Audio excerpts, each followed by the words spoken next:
Hi everyone, this is Divakar. So today we are going to see how to implement serverless middleware in Azure Functions. So before getting into the topic, so this is just a bit about me. So I work as a senior software engineer at TK, and I have around 6+ years of experience in Microsoft technical stack.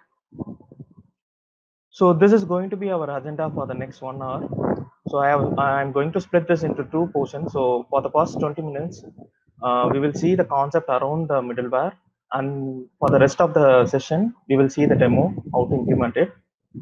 So we will start with what is the middleware and how it works behind the scenes, and then we will look into the serverless architecture. So what are the advantages and what are the trade-offs that we have with respect to this architecture? And then moving on to the next session would be middleware compatibility issues that we have with respect to the current Azure function runtime.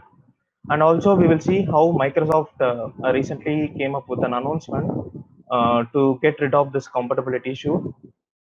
And then we will see a demo on it. And finally, if, we can recreate this middleware pipeline in the current Azure runtime.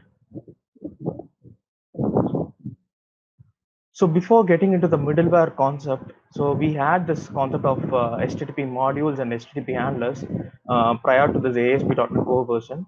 So let's see how it works initially, and then we will look into the middleware. So consider you are going to develop a web API application, and you will be having two service host model. So one is going to be your IaaS hosting model, and if in case you are going to develop a managed application, which is going to run in your own container, so it is going to be a self-hosting model. So in either of these cases, consider there is an HTTP request from the client getting inside your server. So in the IaaS hosting model, the lifecycle starts with the HTTP controller handler. So this is responsible to process your HTTP object, and it creates the HTTP request object, which is then passed on to the HTTP server pipeline. In the self-hosting model, so there is going to be an HTTP self-host server, which is a direct implementation of the HTTP server class, and it directly listens to the HTTP request. So this is how the actual HTTP request object is created, and it is passed on to the further stages in the pipeline. So the next stage would be the HTTP message handler. So what it does is it picks up the HTTP request, and it looks for the routes if there is any, and it will process the message based on the request. And this delegate handler pass the request to the respective handler that is going to take care of this record and generate the response back to the client. So if the route dispatcher doesn't find any actual handler, what it does is it moves on to the next stage in the pipeline. So this is how the HTTP message handler works. So before and after the HTTP message handler, there is going to be an HTTP module that is going to trigger based on certain events. So this event is going to be based on the application lifecycle events. So with which the message handler can get the HTTP context, work on the business logic, and it pass on to the next component in the pipeline. So this is the same concept that is used in the middleware. We could say that this is a combination of HTTP modules and the HTTP handlers. So what it does is, so it is a component which handles the HTTP request or HTTP response. So what it holds is the HTTP context with which you can perform certain actions, and also the request delegate, which is actually responsible to invoke the next component in the pipeline. So consider in the below diagram, so there is an HTTP request coming into your IaaS server. So it usually pass on to server several stages of the pipeline, and before getting into the actual middleware pipeline. So if you consider this request pipeline, you can configure as many middleware components as needed, and you will be able to have the feasibility of arranging these order of executions as well. So based on your business requirement, you will be able to register these middleware component in such a way that this middleware should run before executing the further middlewares in the pipeline.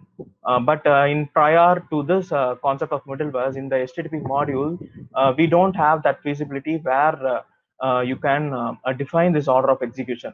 So all it does is in the HTTP module is based on the application lifecycle event that will be triggered, and the HTTP message handler will be responsible to handle that message. But in the middleware, you do have this visibility. So consider you are developing an ASP.NET Core application. So there are generally three middleware configuration options available. So you might have know these keywords like use middleware keyword, run middleware keyword, and map middleware keyword. So let's see what are those in detail. So the first one is going to be the performing work on the request middleware. So consider there are three middlewares. So middleware A is going to be your exception handler middleware. Middleware B is going to be your logging middleware, and middleware C is going to be your MEC middleware. So the once the request comes from the client, the middleware A pass the request to the middleware B, where it logs the request, and it pass the request to the middleware C. So this is the final middleware which is responsible to create the response back to the client. So once it generates the response, the order of execution will be in the reverse order.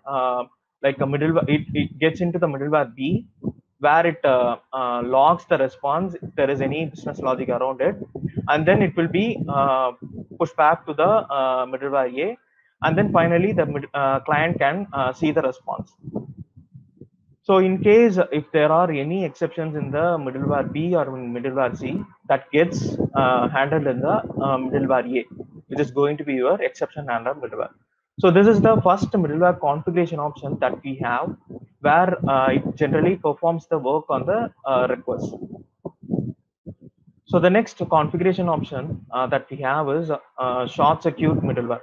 So consider your middleware A is going to be your authorization middleware. So from the client, say suppose you have entered some credentials and you have hit the endpoint. So what this middleware does is it looks for the credentials, and if it is going to be a valid user, so what it does is it pass the request to the middleware B in the pipeline. If it is not a valid request, it will bypass that request and sends the response back to the client. So this is also referred to as terminating middleware, where it won't allow you to pass through the successive components in the pipeline. So the final middleware configuration that we have is rerouting the middleware. So along with the request, say suppose you are expecting some routes as well included in that URL. So what this middleware does is it looks for that route, and it redirects this request to that particular middleware in that pipeline. So if you want to have a deep dive into this middleware concept, and also how it is different from the HTTP module or HTTP handlers, which we discussed earlier, you can refer to this article. So coming to serverless architecture. So in recent days, you would have seen most of the enterprise applications are migrating from the monolithic architecture to serverless architecture. Since there are many benefits we have with respect to the serverless architecture model, and with that being said, there are additional trade-offs that you will be including into your application while moving into the serverless architecture. So make sure before choosing the architecture, make sure that is actually following your business requirement, and it serves your purpose. So let's see what are the advantages that we have with respect to the serverless architecture. So the first one is we have the low management overhead. So you don't need to worry about the underlying infrastructure, and consider Microsoft Azure is going to be your cloud provider. So you don't need to worry about the infrastructure or any maintenance over that actual VM where your application is going to be hosted. So everything is going to be taken care by the cloud provider, and all you need to work on is the business logic with respect to the Azure functions or anything, any applications that you develop with respect to the serverless architecture. So the next one is going to be the pay-per-use model. So in this model, there are two factors. So you are charged only for the number of requests that is going to be hit in the server, and also the amount of time your function is going to take for executing a single request. So these are the two factors based on which you will be paying the cloud provider some amounts. So unless until you won't be paying a penny to them. So this is the pay per use model, and the final benefit that you get out of it is elastically scalable feature. So what it means is so you don't need to provide any metrics in the Azure portal. So based on these CPU metrics, spin up a new instance of the service. You don't need to configure any of these things, and your cloud provider will make sure that if there is going to be a spike of requests coming into a server, and if it is not enough to handle that request, what it does is behind the scenes, it will create a new instance of that Azure functions, and it will rapidly increase the instances of that server. So you don't need to configure any of these things into your portal. So these are the some of the benefits that we have with respect to the serverless architecture. So you can refer to the first article, so where Troy have implemented this Azure function model, the serverless architecture model, with the help of Cloudflare workers as well. So where he have reduced many cost with respect to the Azure functions. So you can refer to the first article for the details regarding the how you will be getting charged for using the Azure functions. And in the second article, Martin would have said, so don't use Azure function as a web application. So this is something that I have said earlier. So always choose the right tool for your right job. So this Azure function is not going to be a replacement for your web application. And always make sure that it serves your purpose. So as I said earlier, consider any architecture. So these there are certain cross-cutting concerns that you need to handle with respect to your architecture. So some of them are logging, exception handling, tracing, cause, authentication, authorization. So these are the some of the cross-cutting concerns you need to handle with respect to your architecture.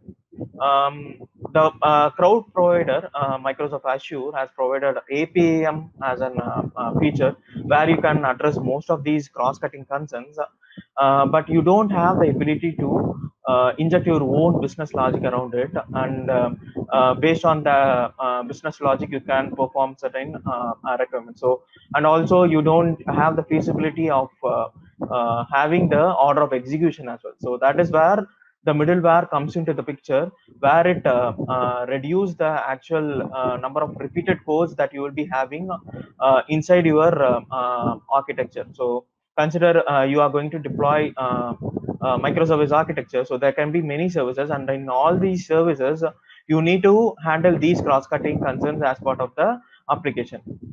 So that is where the middleware comes into the picture, where it actually helps us to handle these cross-cutting concerns efficiently. So, but we do have some of the middleware compatibility issues in our current Azure function runtime.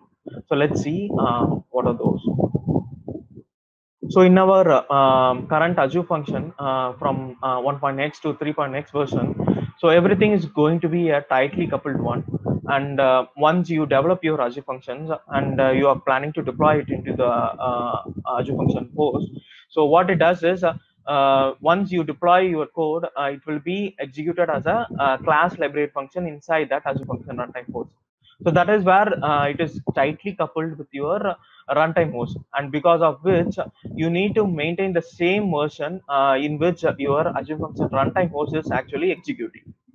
So we were following this in-process model prior to this .NET 5 work process. So because of which we don't have this access to invocation pipeline, due to which we don't have the ability to configure the middlewares into the pipeline. So in order to mitigate this issue, so the Microsoft recently made an announcement in mid-December 2020. So what they announced is they have announced the support for .NET 5 version in the Azure functions, and we were able to develop a custom middleware as well, since we had that access to the invocation pipeline. So what they followed is out of process model in order to develop this .NET 5 worker process in the Azure function. So the out of process model is nothing new to us. So in the ASP.NET Core version 2.2, we have used this out of process model where there is an intermediate layer that we have introduced, which is going to be our IaaS worker process. This is going to be an edge server which is going to interact with your client, and all it does is once the HTTP comes into your IaaS worker process, it will package that module, and it will send a HTTP context to your Kestrel web server. So this is the place, the Kestrel web server is the place where your application code will be deployed, and you will be performing your business logic in this web server. So once it has performed the business requirement, so it generates a response back to the IaaS worker process, and then it will be sent back to the client. So as you could see here, since we have added this intermittent layer IaaS in between the Kestrel web server and the client, so there will be an possible performance issue where you will be seeing some of the latency issue with respect to the out of process model. But Microsoft has performed certain ways to get rid of this performance issues as well with respect to the .NET 5 worker process. So if you want to have a deep dive into this hosting model, you can refer to this article where Rick would have explained the difference between the in-process model and the out-of-process model that we have with respect to the ASP.NET Core application. So coming to the .NET 5 work process, so as we said earlier, so it is going to be a standalone application, and unless until like in our earlier versions, this is going to be deployed as a class library version. But in case of the .NET 5 worker process, it is going to be deployed as a separate console application. It is going to run as an exe file in a separate worker process apart from your Azure Function Runtime modes. That is how you decouple the .NET 5 worker process from your host runtime. And also, this is going to follow the out of process model that we discussed earlier. So let's visualize how it looks behind the scenes. So consider whenever you are deploying your Azure Function runtime. So what your runtime will does is it is going to spin up a new instance of .NET 5 worker process, and this is going to be your console application where your application code gets deployed. So the internal communication takes place over the gRPC protocol, with which they have addressed some of the latency issues that we had with the out of process model. And once the response has been generated from the .NET 5 worker process, it will be sent back to the client. So this is how the .NET 5 worker process will be getting deployed internally in your Azure Function Runtime host. So some of the benefits of the .NET 5 worker process is, so you do have fewer conflicts moving forward, since you don't need to maintain these version compatibility with your runtime host. So you can run your Azure function in different version rather than following the same version of your host runtime. And also you do have the full control of the process, since we are running in a separate console application, with which also you do have that access to the invocation pipeline, where you can bind this middleware into that pipeline. So they have released the roadmap recently. If you could see here, there is no durable function support yet in the .NET 5 version, and we need to follow the in-process model only in order to support the durable function. But if you are planning to deploy into the Azure Functions mode, so you can deploy in two versions. One is going to be your isolated process model, and the other one is going to be your in-process model. So the durable function support is going to be available only on the .NET 7 version, which will be in the late 2022 year. So they are planning to release in that year only. So let's see what are the required artifacts in order to execute the Azure functions in your .NET 5 version. So the first and foremost would be make sure your Azure Function Core Tools is greater than 3.0 version, and also make sure you are downloading the .NET 5 SDK version from the official website.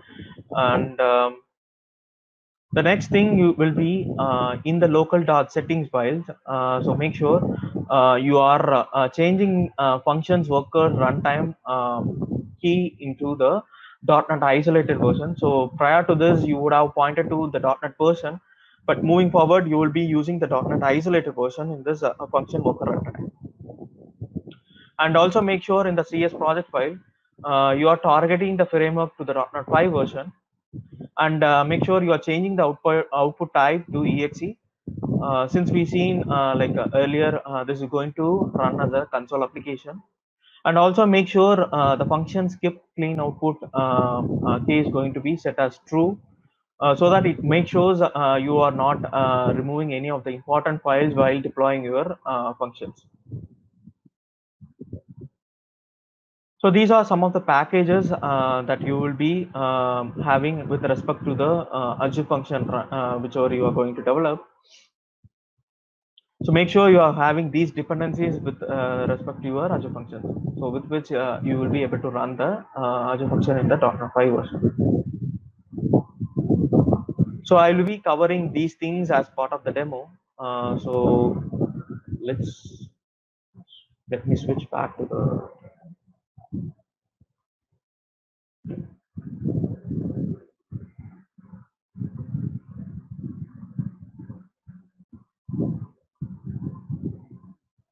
So as we seen earlier in the slides, make sure you are now pointing to the .NET isolated version, and also in the CS project file, make sure you are targeting the framework to .NET 5 version, and also changing the output type to exe. And if you are running in the non-Windows environment, so make sure you are copying these lines from the GitHub link that I will be sharing at the end of the demo. So make sure you are copying these lines and having as part of your CS project file. And also these are going to be the NuGet packages with which your .NET 5 version will be running. So this is going to be your entry point.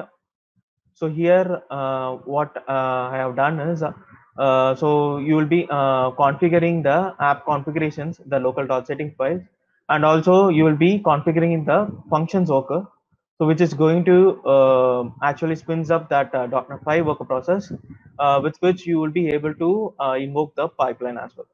So when you come to the startup.class, you will see how I've done that. So these are different middlewares that I have configured with respect to the .NET 5 Azure functions. So you can see here, so I have implemented a format response middleware, and I have injected that into this pipeline in the configure worker pipeline. And after injecting this pipeline, what I done is I am executing the actual function execution middleware. So this is going to trigger your actual HTTP trigger, actual Azure functions, and these are for some of the regions to explain different scenarios that we have with respect to the this demo. So let's move on to the functions. So this is nothing but an HTTP trigger function. So where I have got the request and just simulating a response back to the client. So let me run this application. So I'm using the Visual Studio Code in order to run this application, since there are some of the supports that we have not yet received from the Microsoft in order to run the .NET 5 version in the Visual Studio. So make sure you are using the Visual Studio Code tool, and make sure in order to run this, you are pointing to the attached to .NET functions and click on run. So what it does behind the scenes is it will spins up a new .NET 5 worker process, as I said earlier. which is going to be deployed as a different console application where you will be getting hold of this invocation pipeline.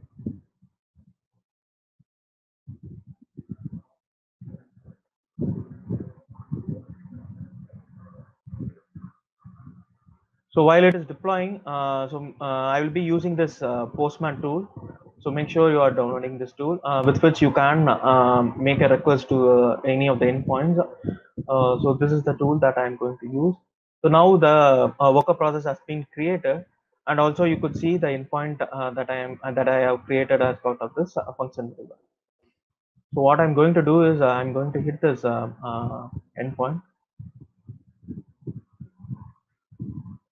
So and based on our pipeline configuration, so we have configured the format response middleware in the first place. So that is the reason it gets into the forward response middleware. And here what I'm doing is I'm logging the request, and I'm simulating some of the response. So this is going to be the request stage of this middleware. And I have also configured a response stage for this middleware. And also I'm going to modify this response once it comes back from the actual functions. So once I simulated the response, so what this line does is, as we discussed earlier, each middleware component is responsible to invoke the further middleware in that pipeline. So that is what I am doing here. So when I execute this line, so what it does is it is going to call the functions middleware, and it is going to execute that function. So then it goes into this serverless middleware. So where I'm again simulating the response, and I'm going to return the response back to the client. So instead of directly going to the client, what it does is it again went inside the middleware. So that is how the flow will be. So once it gets into the request stage, it will be moving on to the response stage. So where you can perform certain business logic around it, and also you can modify the response. So that is what I'm doing here, and I'm sending the response back to the calling client. So as you could see here, the order of execution will be, so first it gets inside the request stage pipeline, and then I have simulated a response in the functions middleware, and then it gets into the response middleware where I have modified this response, and it is getting inside the response stage. So this is how the flow will be when you are trying to make use of the middleware. So what I'm going to do is I'm going to comment this piece of code.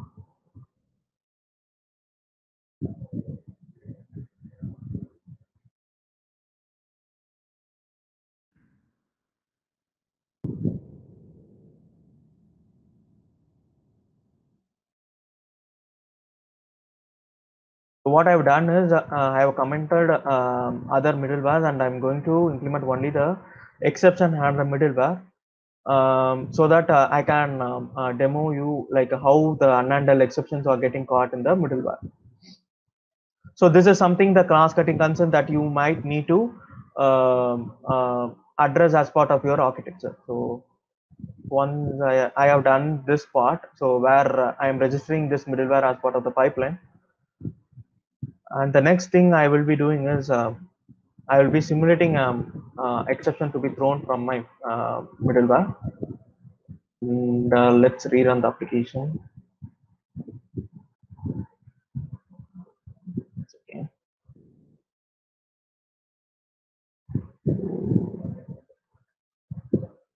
Let me try to rerun.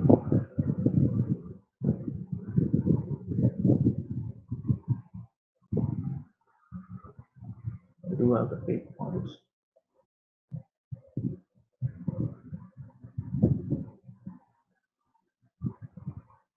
So each middleware, as we seen earlier, it will be having the HTTP context and also the request delegate with which you can call the next middleware in that pipeline. So now it has been executed. So I'll be going here and send the request again. So now the request will come into the exception handler middleware. So because this is the only middleware that we configure with respect to the invocation pipeline.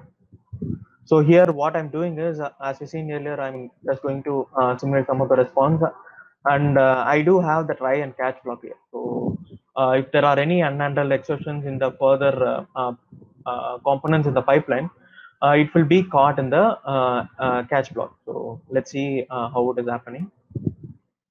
So once it gets into that next.invoke, what it does is there is a delegate handler behind the scenes, which is going to invoke this functions execution handler. And here I'm going to throw an exception. And this is going to be the unhandled exceptions because I don't have any try and catch block in with respect to this HTTP trigger. So it gets handled in the catch block of the middleware. So this is how you could handle some of the unhandled exceptions as part of your application. And you can reduce the duplicated codes with respect to each services that you will be having with respect to the microservice or service oriented architecture. And then it goes into the response stage. So if you could see the flow, so it gets into the request stage, and then the HTTP trigger function is executed, where we actually simulated that exception, and it is getting caught in the exception handler middleware, and then finally it gets inside the response stage middleware. So this that's all I had for this middleware concept. So let's see how to deploy this Azure functions in the portal. So let me go to this portal. So I have already deployed this application. So for the .NET 5 version. So let's see how to do that.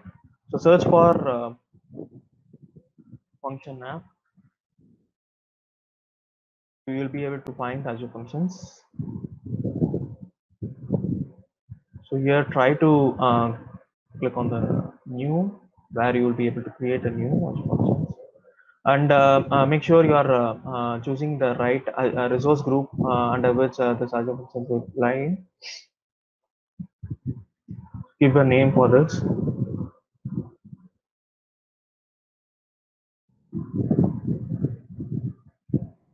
Make sure your runtime stack is going to point to the .NET, and it will be default to the 3.1 version, and these remains the same. So just click on the review plus create. So it will validate the URL and other configuration that we had, and once that is done, click on create.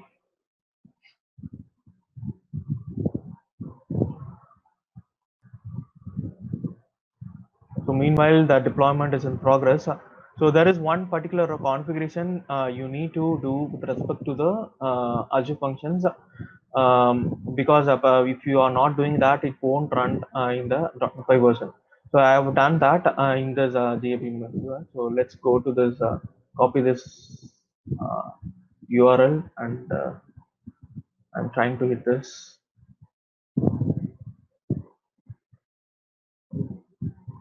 So it says 200. Okay, so this is the actual code that I have shown you earlier. So let's see how to deploy that as well. So you can find this complete code in this GitHub repo, which I will be sharing at the end of the demo. You can refer to this link, serverless middleware Azure functions.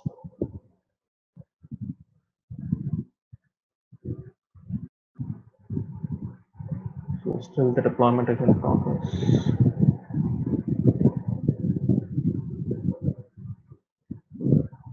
Yeah, so now it has been created.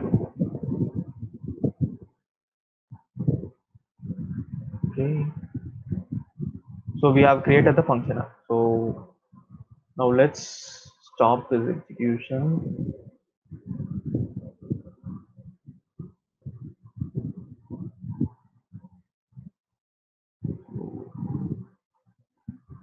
So let's try to deploy it from our Visual Studio Code.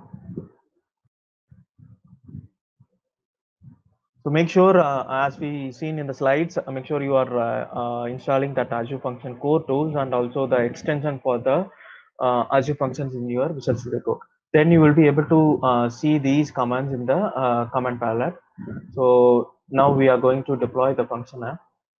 So it is going to ask for the subscriptions that you have with respect to your signed in URL. So choose the subscription and let me see if this is being created.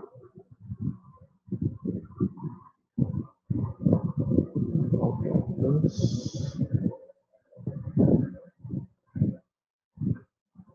choose a 360 subscription.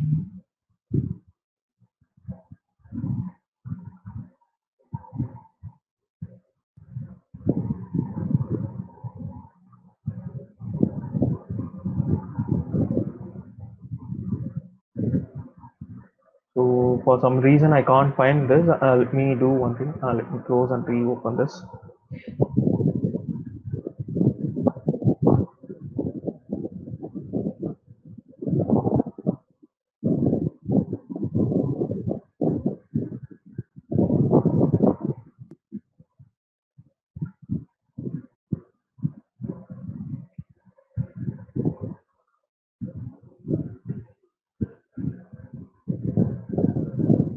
Now let's try the same thing.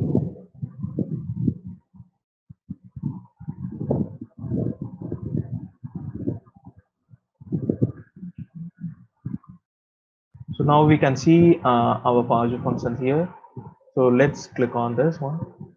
So it will ask whether you want to deploy it. Let's say I want to deploy it.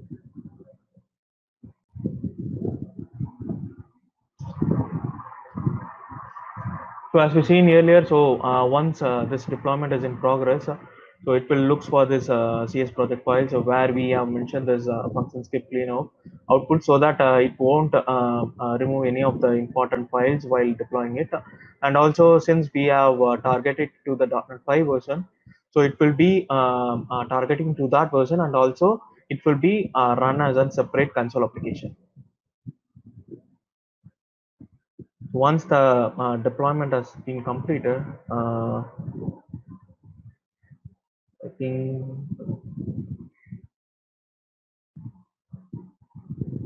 still it is creating the zip package.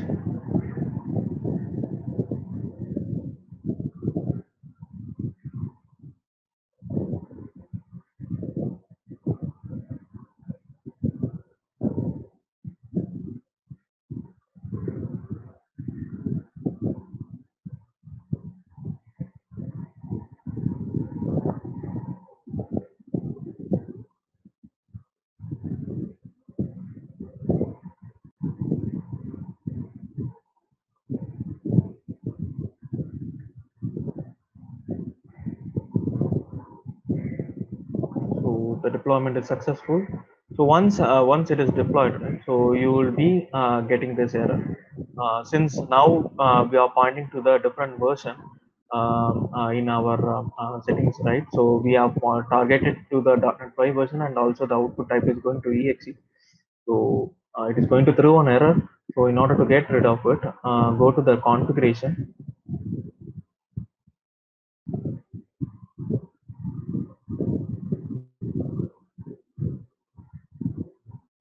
So under this configuration, so check for this key functions worker runtime. So this is something that we changed with respect to our local settings file. So make sure you are doing the same for the deployed version as well. Now we need to point it to the .NET isolated version that has been changed. Click on save. What it does is it will update the web app setting, and now it will be able to target it to the .NET isolated version, which is going to run in an out of process model. So now you will be able to see that error is no longer shown. So this is how you can deploy the .NET 5 version in your Azure functions. Moving to the demo. Let's start demo with the slide.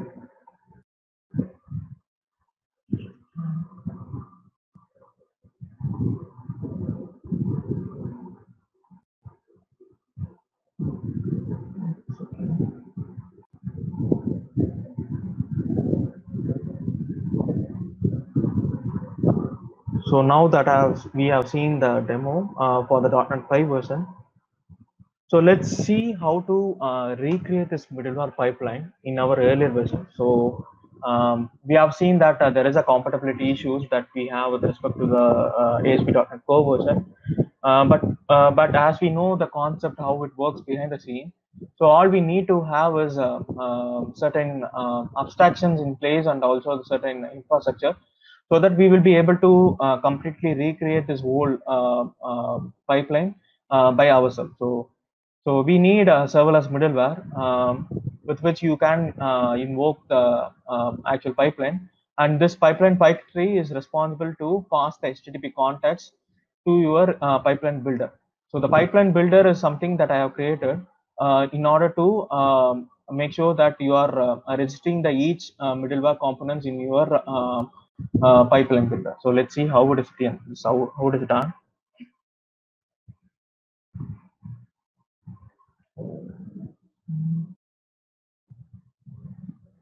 So as we seen in the slide, so what I have done is I have created some of the abstraction concepts.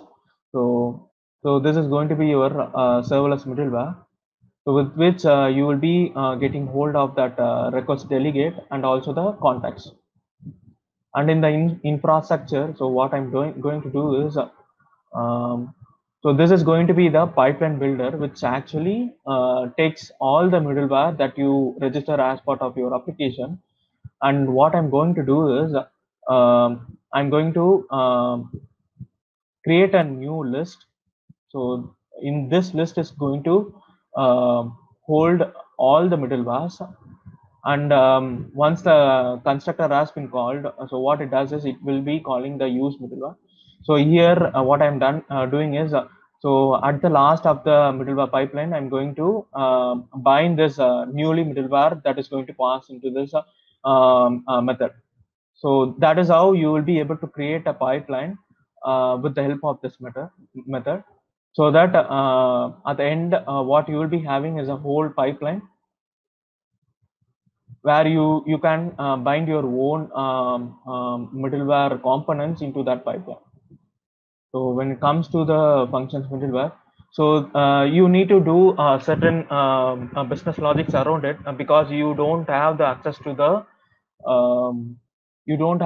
the invocation pipeline. So the first entry point would be the actual HTTP trigger constructor method. So here what I've done is, so there is a pipeline factory. So in this pipeline factory, I'm going to use the exception handler extension. So what it does is, so getting through this method.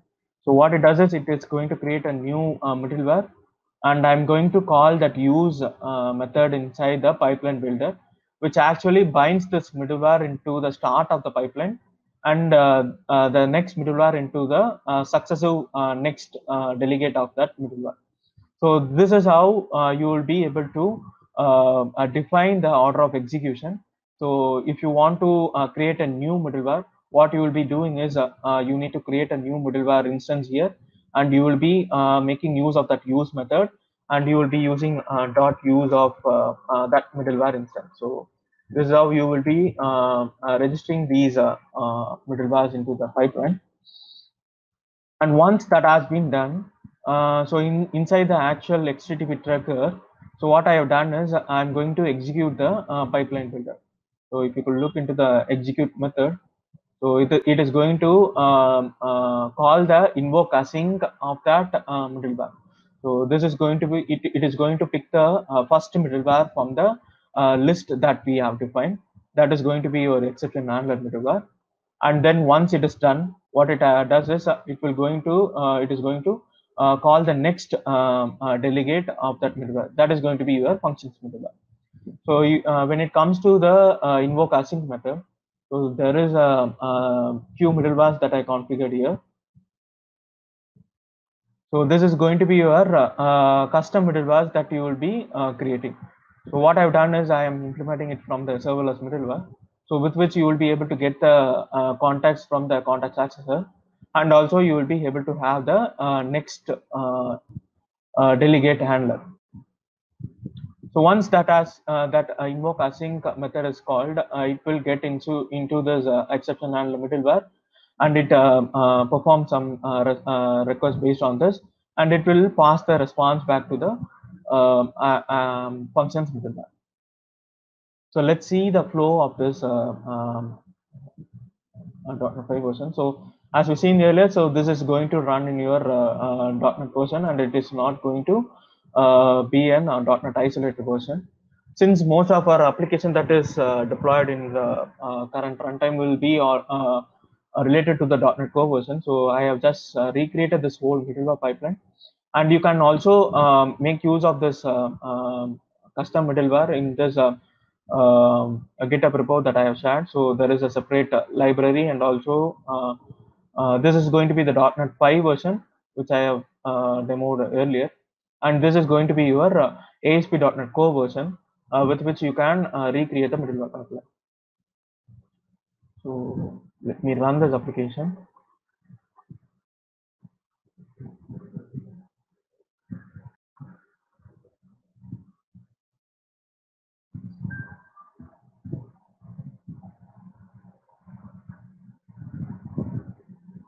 So here in this model, it is going to be deployed as a class library, and you don't have that access to the invocation pipeline as we seen in the .NET 5 version, with which you can have the dependency injection where you can bind these custom middleware. The only way that you can actually recreate this whole middleware concept is with the help of the constructor only, because this is going to be your entry point now, with which you can have your own pipeline factory, and you can have the pipeline builder, which is going to bind the middleware components. So now this has been executed. So I have developed this application with respect to the OpenAPI specification. So let's see the swagger of this one.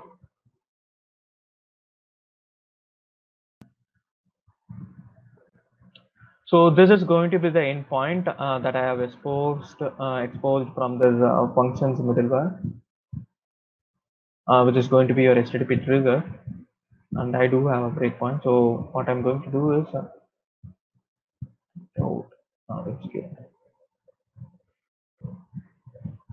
so you can see the actual flow.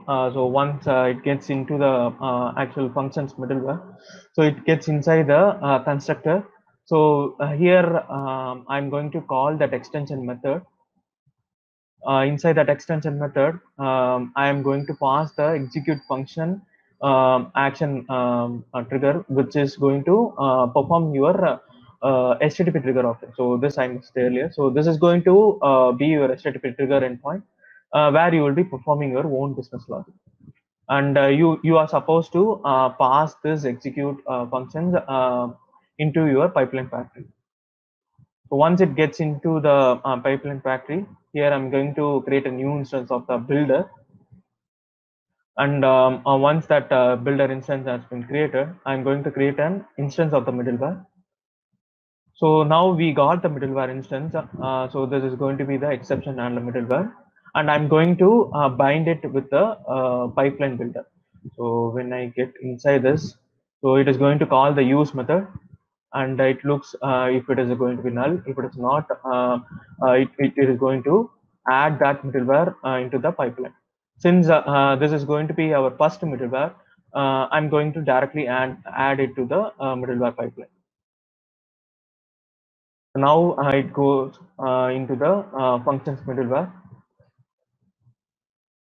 and again the functions middleware instance will be passed. Now since we already have the execution exception handler middleware as the first middleware, so we will be binding this functions middleware into the next delegate of that exception handler.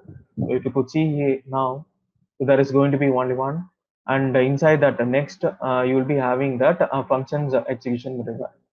So if you want to further extend this middleware configuration, you can bind the next delegate handler here, and you can bind the your own custom middleware here. So that is how you will be able to create your own pipeline. And finally, I'm going to create this middleware pipeline instance. I'm going to return this instance. Then it gets inside the actual endpoint. So now I'm going to trigger the execute method. So it is going to pick up the context, and I'm going to invoke the first middleware in the pipeline. So that is going to be your function, exception handler middleware. So it gets inside the exception handler middleware, since we have configured this as the first component in the pipeline. I'm just modifying simulating the response here, and I'm going to invoke the next middleware. This is going to be your function middleware.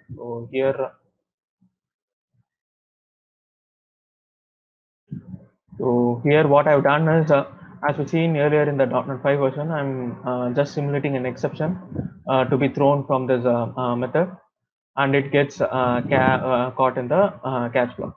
So this is how you can address your cross-cutting concerns even in the current runtime version as well. But you need to have these kind of setup in your functions. Only then you will be able to make use of it. And you can see the request stage and the response stage as we've seen earlier in the .NET version. So I think that's all I had for this demo. Moving back to the slide.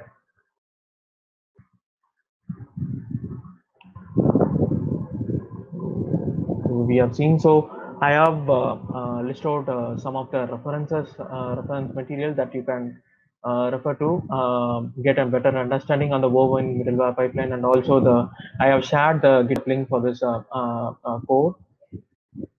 And further, for your cloud journey, if you want to follow these persons, you will be able to get better knowledge on real-time experience. They will be sharing all the experience that they have faced, and also refer to these links in order to follow them.